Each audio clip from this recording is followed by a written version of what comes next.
0, 1. Let's get started.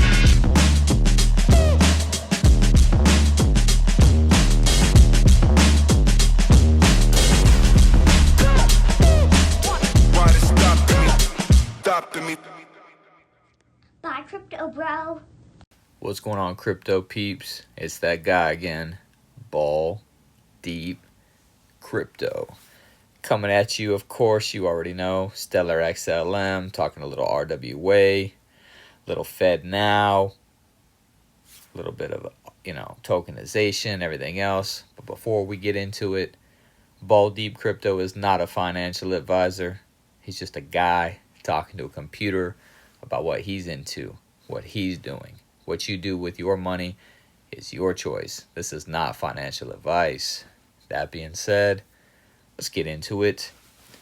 As you can see, shout out to Chart Nerd here.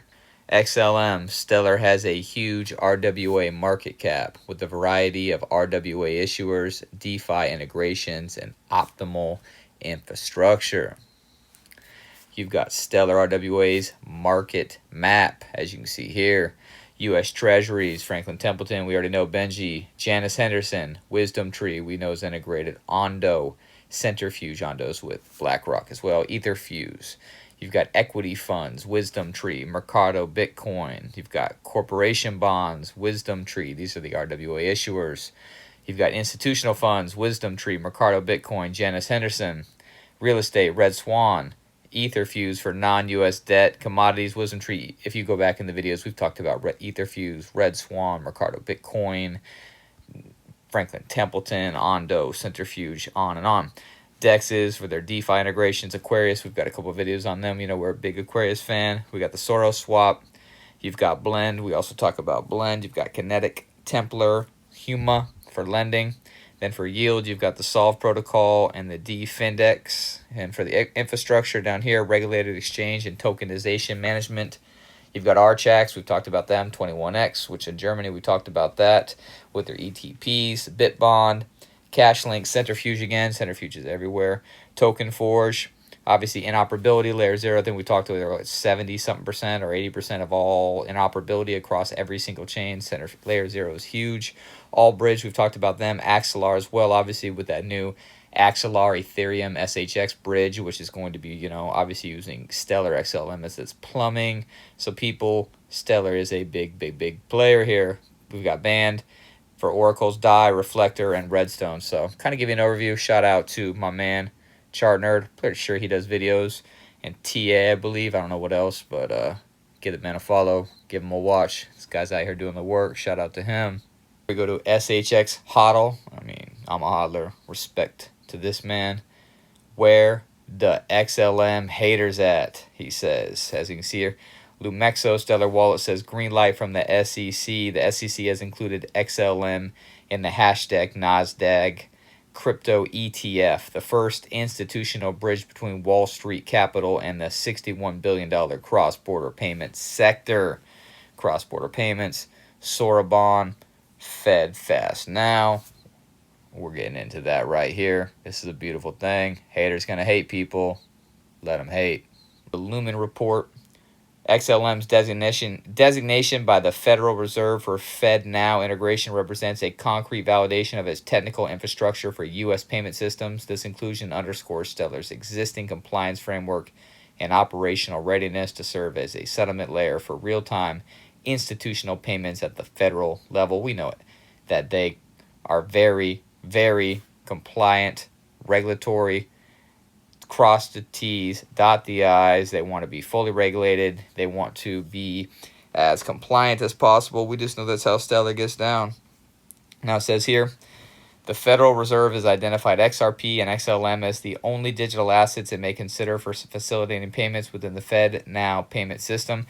Now, we're going to dive a little deeper into that. This person's not exactly telling the truth. That's why you should always dig a little deeper. But As we go here, it says the platform is undergoing a pilot phase with over 120 organizations taking part, including recent additions such as U.S. Bank, Exchange Bank, and various payment processors and solution providers. Now, this was done on June 26th of 2024. This person, Luma Report, is highlighting it, so a lot's changed since then. Obviously, it says, additionally, Stellar Luma is a blockchain-based payment program that offers quicker and more cost-efficient method for executing global payments. Might also be among the companies that the FedNow will use. Might. Keyword there. But you know what? Why don't we dive a little bit deeper? The FedNow is the Federal Reserve's instant payment service. It was launched July 30th of 2023 to enable financial institutions in the U.S.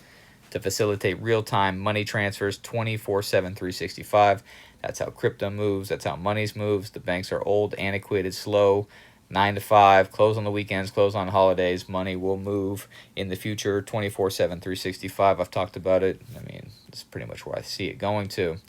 It supports end-to-end payments, settling in seconds, obviously, instead of days, primarily in domestic use cases like person-to-person, business-to-business, and payroll.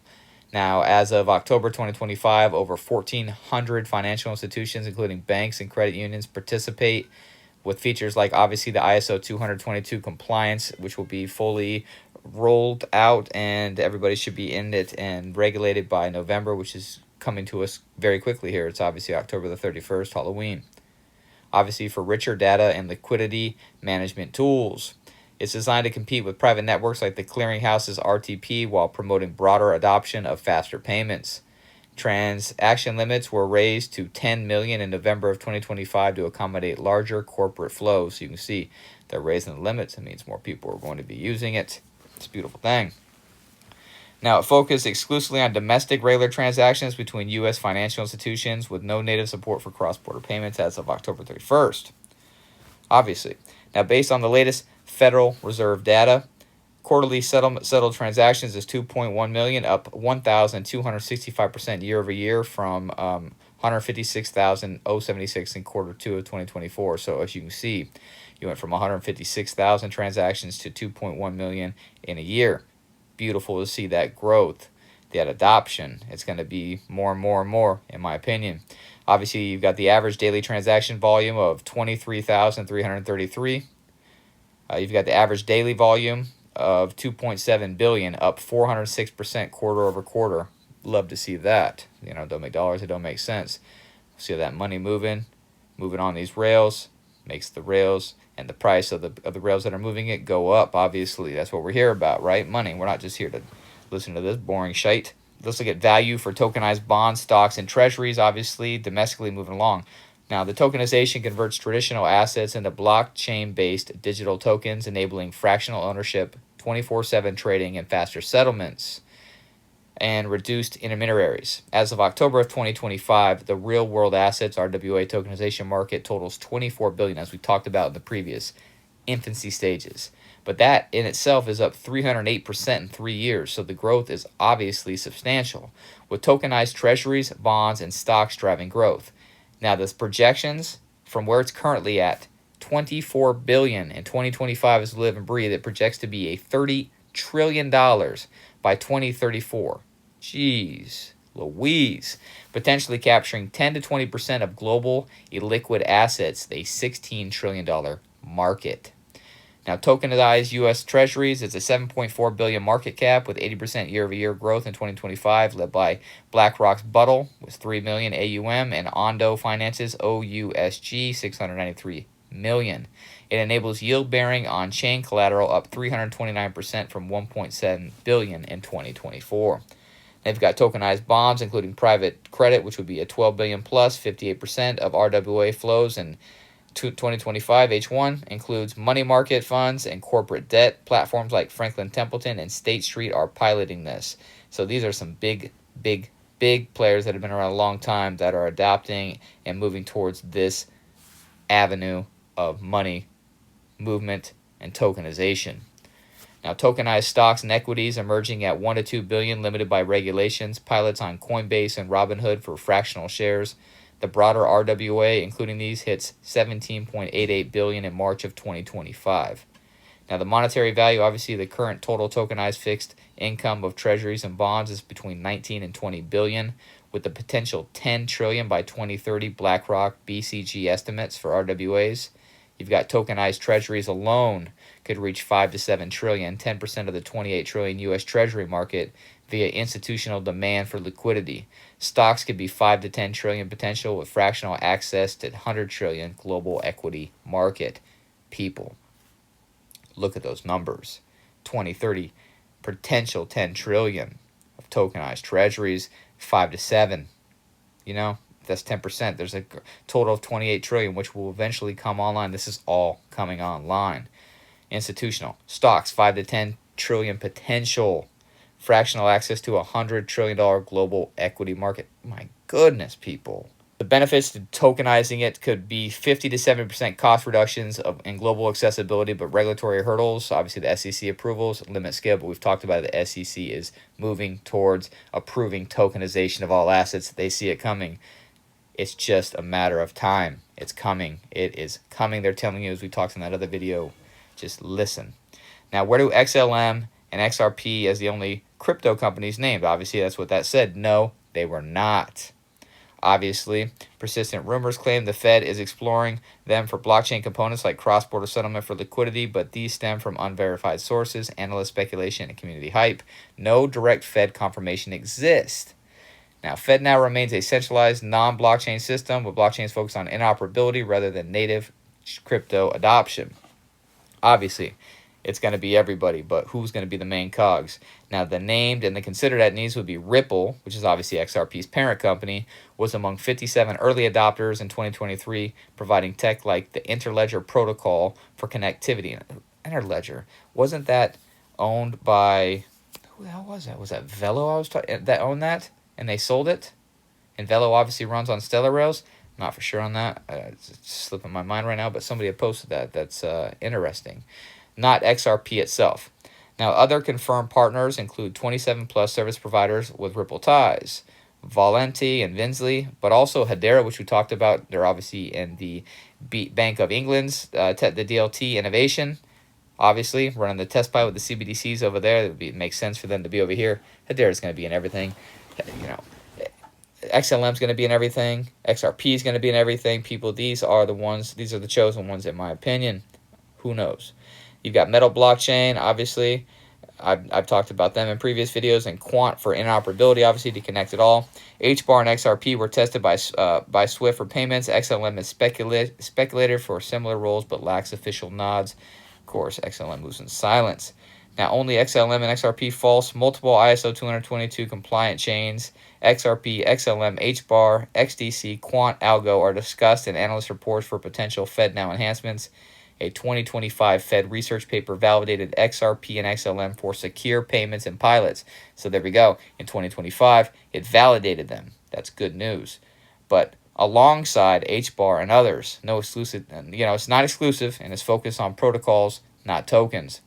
XRP would be a bridge asset for on-demand liquidity, ODL, and cross-border extensions. It could handle 650 trillion in tokenized flows via RLUSD stablecoin and FedNow rails, as we already know about all that. XLM Stellar would be obviously low cost, fractions of a cent, person-to-person, cross-border focus, ideal for remittances and RWAs. Potential in FedNow for alias-based payments on humanitarian aid, obviously the UNHCR. And the UN partnerships, analysts see it as a best suited for scalability with 1,000 plus TPS. It could drive $1 plus valuation in adoption scenarios. Obviously, the broader impact would be integration would enhance FedNow's cross-border, currently zero, via ISO 222, targeting a 320 billion global market by 2030. Not replacing the FedNow, augmenting for privacy and compliancy with ZK proofs, which Protocol 24. We're going to get into that video and tell you all about it. Its risk would be regulatory scrutiny, SEC versus that Ripple is ongoing, but that's going to go away. We know it's going to go away. Obviously, you've got confirmed test FedNow ties. You've got XRP and Direct. You've got speculative XLM, HBAR, yes, with Swift testing. And other pilots would include Quant and XDC. We love us some XDC. It's a lot to take in. That's a big, big program to be associated with. But this is why we're talking about it, right? This is why we're here. This is why we're hodling. This is why we're holding. This is why we continue to accumulate when everybody says it's fake, it's false, it's not going to happen, because this is happening in the background. This is where they are going with money. The rules will change. I mean, it's a guess, right? It could never change, I guess. That's totally true. But it feels like when there's this much smoke, there's usually a fire. So that's all I got in this video. I want to thank you for your time. Time is money, and you chose to spend it here. Hopefully you got some value out of that. Hope each and every one of you have a good day. Happy Halloween. And like I always say, chase a check, never chase a bitch.